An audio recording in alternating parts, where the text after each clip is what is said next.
Bismillahirrahmanirrahim.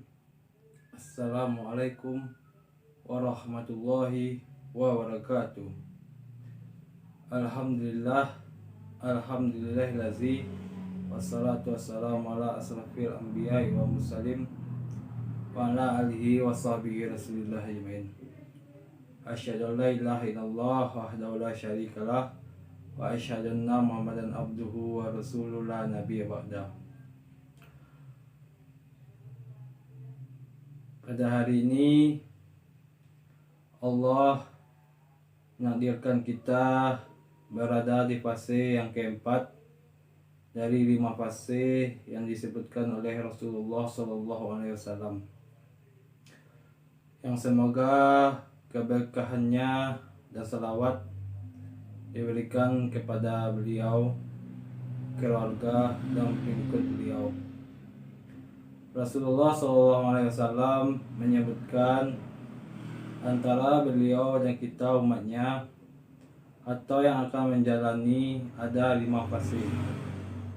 Ini disebutkan di dalam hadis Uzaifah ibnu Yaman, sahabat Rasulullah yang terkenal sebagai penjaga rahasia-rahasia dari Rasulullah SAW. Termasuk siapa-siapa saja tokoh yang munafik dan nama-nama mereka. Uzaifah tersebut hafal. Uzaifah yang cerdas ini paling banyak menghafal hadis-hadis akhir zaman, hadis-hadis fitnah akhir zaman. Salah satunya beliau mengatakan ada 5 fase yang akan dialami oleh umat dari Nabi Muhammad SAW sampai hari kiamat. Rasulullah SAW menyebutkan yang pertama fase an-nubuwah. Bismillahirrahmanirrahim. Takunun nubuwatu fikum ma sya'allahu an takunu summa yarfa'uha iza sya'a'an yarfa'uha. Yang artinya kenabian itu ada di tengah-tengah kalian yang atas kehendak dan izin Allah. Kemudian Allah mengangkatnya apabila Allah berkehendak. Jadi kenabian ini memang sudah kehendak Allah Subhanahu wa taala dan diakhiri oleh Nabi Muhammad SAW. Walaupun Nabi Muhammad ini berada di akhir zaman, namun penciptanya lebih awal daripada alam semesta. Kononnya dalam kitab Al-Mutakdir yang ada di dalam kitab Qadar dan Qadar, sebelum Allah menciptakan alam dan bumi ini, ternyata cahaya Rasulullah SAW sudah diciptakan terlebih dahulu. Itu yang disebut dengan Nur Muhammad. Jadi Rasulullah ini terjaga secara fisik, secara lahir, dan secara ruhiyahnya. Adapun sifat-sifat basyariahnya ada terkenal oleh hal yang dialami oleh manusia, karena beliau tersebut juga manusia. Kemudian Allah kehendaki Nabi Muhammad sebagai Nabi terakhir. Hal ini yang menjadikan atau membuat para Nabi dan Rasul berharap, ya Allah, hidupkanlah aku di zaman Nabi Muhammad SAW. Saking mulianya beliau, saking berkahnya hidup di zaman beliau, semua Nabi dan Rasul meminta demikian. Tapi cuma satu Nabi yang Allah kabulkan, yang hidup di zaman umat Nabi Muhammad. Itu pun tidak bertemu dengan Nabi Muhammad SAW di dunia. Siapakah beliau? yaitu Nabi Isa alaihissalam. Hanya Nabi Isa yang Allah kabulkan, dan itu pun terkait hal-hal yang demikian, terkait dengan kebangkitan Islam tersebut.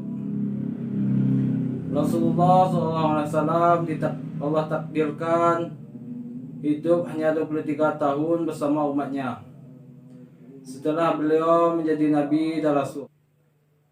Orang-orang mengenal sebagai periode Makkiyah, dan 13 tahun tersebut Rasulullah SAW gunakan sebagai untuk takwinu syakhsiyah Islamiyah, membentuk individu-individu Muslim. 10 tahun kemudian, itu periode Madinah, itu Rasulullah SAW menjadikan sebagai fase takwinu ummah, individu-individu Muslim yang sudah terbentuk dengan tauhid dipersatukan menjadi ummatan wahidah, dan itu momentumnya hijrah. Dan momentum hijrah adalah momentum pembentukan ummatan Islamiyah, ummatan wahidah di seluruh dunia. Itu pada masa Rasulullah SAW. Dan kemudian Rasulullah SAW wafat di tahun 632 Masehi. Kemudian Rasulullah SAW mengatakan, summa takunu jarafatu ala minhajin nubuwah. Kemudian akan muncul kekhalifahan yang mengutip mazhab kenabian. Kekhalifahan diambil dari kata akrafa yukrifu khilafatan, yang artinya sistem yang mana sistem tersebut dipimpin oleh khalifah. Pemimpin yang disebut dengan khalifah sistemnya khilafah. Mazhab artinya metode, nubuah artinya kenabian. Mereka bukan nabi dan rasul, tetapi mereka pengganti nabi dan rasul, yang mana mazhabnya kenabian. Maka Rasulullah SAW mengatakan, wajib kita umat Islam mengikuti sunnah mereka. Alaikum bil sunnati wa sunnati khulafa ur-rasyidin al-mahdiin. Wajib bagi kamu mengikuti sunnahku, dan wajib bagi kamu mengikuti sunnah khulafa ur-rasyidin, yaitu Abu Bakar, Utsman bin Affan, Umar bin Khattab, dan Ali bin Abi Thalib. Jadi bukan hanya sunnah Rasulullah yang wajib kita ikuti, tetapi sunnah 4 orang ini wajib juga kita ikuti. Kemudian Rasulullah SAW membatasi khilafah ini hanya 30 tahun. As-Safinah mengatakan, Rasulullah SAW menyebutkan bahwa khilafah di zaman umatku hanya 30 tahun. Setelah itu kerajaannya yang akan terjadi. Maka berpegang teguhlah khilafah Abu Bakar, Umar bin Khattab, Utsman bin Affan, dan Ali bin Abi Thalib. Maka aku mendapatkan kata Safinah pas 30 tahun. Kita hitung. Abu Bakar 2 tahun, Umar bin Khattab 10 tahun, Utsman bin Affan 12 tahun, Ali bin Abi Thalib 6 tahun, pas 30 tahun. Jadi mereka Khalifah Rasyidin semuanya pas 30 tahun. Islam zahir di seluruh dunia pada saat itu, di mana pada masa Umar bin Khattab Islam sampai ke Persia. Bahkan Emperu Persia dan Romawi tumbang. dunia kembali ke pangkuan Islam. Satu hal yang harus kita catat, Islam bangkit bukan sebagai penakluk, tapi sebagai pembuka, pembebas. Maka disebutlah Al-Fatih, karena Islam bukan penjajah. Dan itu berakhir pada tahun 661 Masehi, di mana Umar bin Khattab, kekhalifahnya, membuat tumbangnya dua rezim, Barat dan Timur, dua kekuatan adidaya Barat dan Timur, Persia dan Romawi. Islam betul-betul kembali ke Islam betul-betul tersebar ke seluruh dunia. Perlu kita catat bahwa Islam sampai ke Indonesia di zaman Rasulullah SAW terjadi saat bin Abi Waqqas pernah tinggal di Tapanuli ketika Rasulullah SAW masih hidup. Jadi Islam itu sampai ke Indonesia di abad ke-7 Masehi, yang saat itu belum ada yang namanya kerajaan Hindu, Majapahit, dan Buddha Sriwijaya. Jadi yang masuk ke Indonesia ini duluan adalah Islam. Kalau memang Hindu dan Buddha lebih awal dari Islam maksudnya, seharusnya Hindu dan Buddha mayoritas di Indonesia. Faktanya yang mayoritas di Indonesia adalah agama Islam. Ini berarti memang Islam lebih dahulu masuk ke Indonesia dari Hindu dan Buddha. Ini sejarah yang harus kita luruskan. Yang kemudian, summa takunu mulkan adan. Yang ketiga, kata Rasulullah, maka munculnya mulka ardan. Di sini terjadi distasi kepemimpinan Islam di atas dunia, dari khilafah menjadi mulkan. Mulkan ini kerajaan. Rasulullah menyebutkan ardan, yang artinya digigit dengan geraham. Kalau kita menggigit dengan geraham itu arda. Gigitannya kuat, artinya kekuatan ini turun-temurun. Jadi monarki hereditas yang terjadi pada dinasti Umayyah, dimulai dari Muawiyah bin Abu Sufyan. Muawiyah kenapa hijrah ke Suriah dan Damaskus dan memproklamasikan pendirinya dinasti Umayyah? Karena beliau sangat kecewa kepada Ali bin Abi Thalib. Ali tidak menghukum pembunuh sepupunya Utsman bin Affan.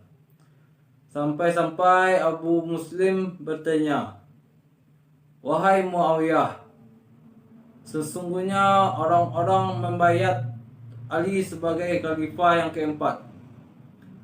Engkau tidak membaiat kepadanya." Muawiyah mengatakan, "Aku kecewa kepada Ali bin Abi Thalib. Kau masih melihat lenggang kangkungnya pembunuh saudaraku. Andaikan dia menghukum pembunuh sepupuku, demi Allah, aku akan berbaiat kepadanya. Tapi lihat, sampai hari ini ia tidak menghukumnya.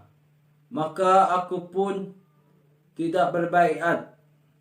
Ia pun pergi ke Damaskus, dan disitulah dimulainya dinasti Umayyah, menandakan dimulainya fase mulkan ardan, monarki hereditas turun-temurun. Kekuasaan berpindah-pindah dari ayah kepada anak, anak kepada cucu, cucu kepada cicit, dari cicit kepada buyut. Tapi walaupun mereka mulkan ardan, monarki hereditas, tetapi mereka masih bertahkim kepada Al-Quran dan Sunnah. Maka mereka zahir di muka bumi dan tidak tanggung-tanggung. Allah beri fase bagi mereka 1262 tahun. Jadi tercatat 3 periode dari 5 periode bagi umat Nabi Muhammad itu dipegang oleh umat Islam. Jadi umat Islam memimpin dan berkuasa di dunia dari Rasulullah 610 sampai 1924. Itu 13-15 tahun. Kita catat dan kita analisis, adakah selama 13 abad lebih terjadinya perang dunia? Tidak ada. Genosida terjadi juga tidak ada. Yang ada justru banyaknya eksil ke wilayah Islam, seperti orang-orang Yunani yang ada di dalam aneksasinya orang-orang Rusia. Mereka hijrah kembali ke wilayah Turki Utsmani. Ternyata lebih indah dan lebih enak tinggal dan berada di zaman Turki Utsmani. Bahkan diongkosin pula sama Khalifah Turki Utsmani supaya balik ke wilayah Turki. Dikasih pula hak tinggal dan sertifikat tanah. Bagaimana hebatnya Islam pada saat itu. Kemudian di fase yang keempat, kata Rasulullah, summa takunu mulkan jabariyah. Kemudian muncullah mulkan jabariyah, mulkan kerajaan. Jabarian itu sombong, diktator, kejam, dan main bantai. Ini dimulai kalau dari hitungan sejarah 1924 berakhirnya Turki Utsmani dan juga berakhirnya fase Mulkan Ardan hingga sampai saat ini, yang telah banyaknya terjadi pembantaian dan dizaliminya umat Islam di seluruh dunia. Di fase ini Barat yang memimpin dunia, dan di fase ini Rasulullah SAW menyebutkan akan terjadinya fitnah Duhaimah. Duhaimah itu artinya gelap. Jadi siapapun manusia di muka bumi ini, walaupun janinnya ada di dalam rahim ibunya, kena dari fitnah Duhaimah ini. Dan itulah dahsyatnya fitnah akhir zaman. Janin aja kena. Mulai dari makanan, minuman, obat-obatan, dan vaksin. Fase keempat ini Barat yang memimpin dunia, Bani Rum. Rasulullah SAW menyebutnya Bani Rum. Di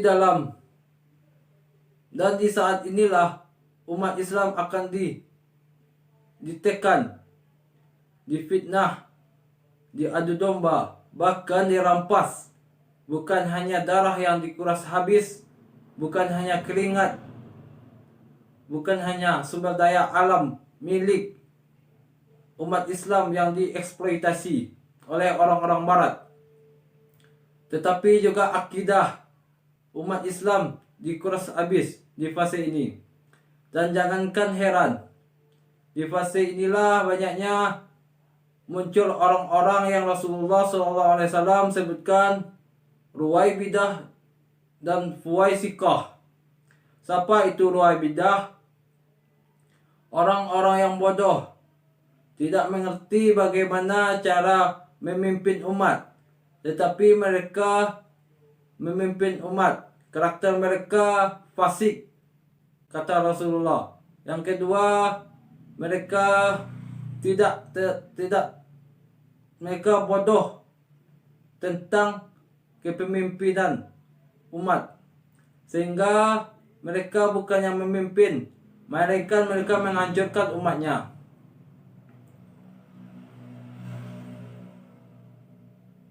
Di fase inilah, kata Rasulullah, fase yang terburuk bagi manusia tinggal di muka bumi. Kenapa demikian? Karena iblis habis-habisan bersama Dajjal akan menyesatkan manusia. Kenapa demikian? Karena tinggal tersisa waktu singkat bagi mereka untuk menyesatkan umat manusia. Karena di fase yang kelima, Dajjal mati, iblis tidak dapat melakukan apapun.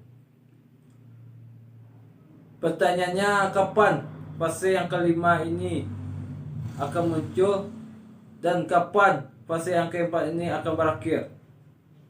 Yang fase kelima, kata Rasulullah, summa takunu kharafatan ala minha jimnu buah. Kemudian akan muncul kekhalifahan yang mengikuti jejak kenabian. Artinya kepemimpinan di dunia akan dipegang kembali oleh umat Islam. Umat Islam akan memimpin kembali dunia ini.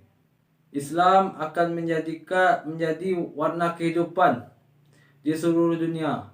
Sampai Rasulullah SAW berkata, tidak akan pergi malam dan siang sampai Islam zahir, sehingga tidak ada satupun rumah yang pintunya tidak diketuk oleh Islam, baik itu di kota maupun di kampung. Semuanya pintu akan diketuk oleh Islam. Itu kata Rasulullah. Dan itu terjadi di fase yang kelima. Kapan itu akan terjadi? Rasulullah tidak menyebutkan angkanya, melainkan Rasulullah hanya menyebutkan dan menyampaikan kisi-kisinya kepada kita. Apa kisi-kisinya? Di dalam hadis dari Abu Hurairah radhiyallahu anha, diriwayatkan Imam Abu Daud di dalam kitab An-Nihayah fil kitab wal marahim imaminu kasira ilmu Allah ya hafizah urrah. Beliau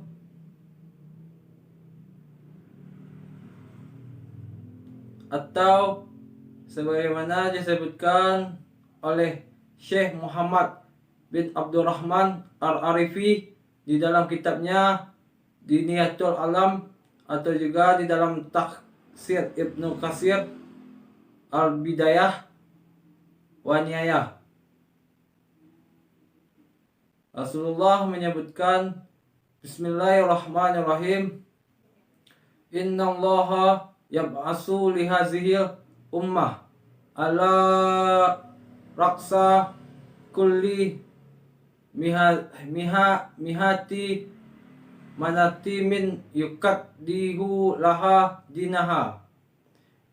Yang artinya, sesungguhnya Allah mengutus dari umat ini setiap 100 tahun sekali seseorang yang akan membuat agama Islam diperbaharui.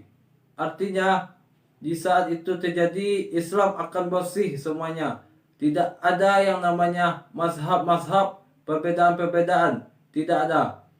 Islam pada saat itu satu. Dan saat itu kita katakan, inilah Islam yang sesungguhnya. Tidak ada firqah pada saat itu. Yang kedua, Islam akan memimpin dunia 100 tahun sekali. Yang ketiga, dunia ini akan damai dan sejahtera. Karena beliau dikatakan pemimpin ini atau khalifah ini, dia akan memimpin dunia ini dengan keadilan, kemakmuran, dan kesejahteraan. Karena sebelum penuh dengan pembantaian, genosida dan lain sebagainya. Rasulullah SAW memberikan kisi-kisi jadi 100 tahun satu kali. Kapan tepatnya terjadi, hanya Allah yang tahu. Cuman kita hanya bisa menghitung, andaikan angka 1924 angka kejayaan Islam sebelumnya, maka kita bisa menghitung angka kejayaan Islam selanjutnya. Kapan? 1924 ditambah 100 sama dengan 2024. Berarti beberapa tahun lagi. Assalamualaikum warahmatullahi wabarakatuh.